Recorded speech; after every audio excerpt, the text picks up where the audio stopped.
आपलं जे वैदिक आहे ना, हे वैदिक सगळ्यात मेन काम काय करतं माहिती का?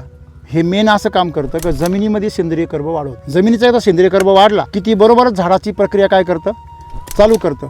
मेन मला सांगा, अन्न कुठे तयार होतं? पानामध्ये.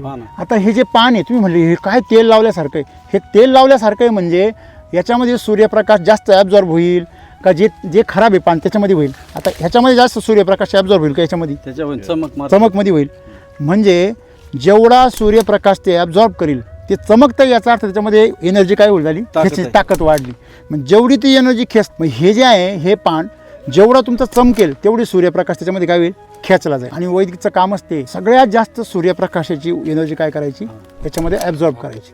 जेवढी सूर्यप्रकाशाची एनर्जी ॲब्झॉर्ब होईल तेवढं तुमचं किचन फास्ट काम करणार. सौर ऊर्जा सगळी काय आपल्यामध्ये पण सौर ऊर्जाची. सूर्य मावळायला गेल्यावर दुपार 2 नंतर बघा, 2 नंतर जसं सूर्य कलत चालतो तसंच आपल्याला आळस येतो की नाही. जसा सूर्य सकाळी उगवतो आपल्याला कसं वाटतं, फ्रेश.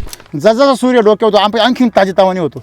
12 नंतर सूर्य कळला की आपण थोडे डल पडतो. संध्याकाळी सूर्य मावळायला गेला की आपल्याला झोपूशी वाटतं 9 नंतर. आणि सूर्य जोपर्यंत पलीकडे गेलेला आहे पृथ्वीच्या, तेवढ्या काळामध्ये आपण काय करतो, झोपतो. का बरं माहिती का?